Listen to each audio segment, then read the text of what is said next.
গাইবান্ধার পলাশবাড়িতে নানা আয়োজনে বাংলা নববর্ষ 1432 উদযাপন। আমাদের গাইবান্ধা জেলা প্রতিনিধি আবু জাফর মণ্ডলের পাঠানো তথ্য ও ভিডিওচিত্রে দেখুন বিস্তারিত। গাইবান্ধার পলাশবাড়িতে নানা আয়োজনের মধ্যে দিয়ে বাংলা নববর্ষ উদযাপন করা হয়েছে। উক্ত অনুষ্ঠানে প্রধান অতিথি হিসেবে উপস্থিত ছিলেন জেলা বিএনপির সভাপতি ডাক্তার মইনুল হাসান সাদিক।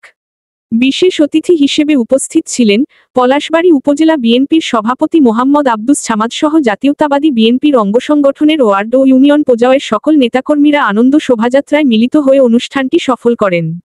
এছাড়াও আজ সকাল 9টায় উপজেলা চত্বর থেকে উপজেলা প্রশাসনের উদ্যোগে গ্রামীণ ঐতিহ্য তুলে ধরে বর্ণাঢ্য শোভাযাত্রা বের করা হয়।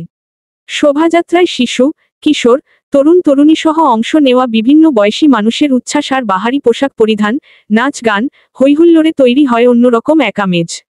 পরে উপজেলা চত্বর বৈশাখী মঞ্চে আয়োজিত অনুষ্ঠানের শুরুতেই উপজেলাবাসীকে বাংলা নববর্ষের শুভেচ্ছা জানিয়ে বক্তব্য দেন সহকারী কমিশনার ভূমি আল ইয়াসা রহমান তাপাদার।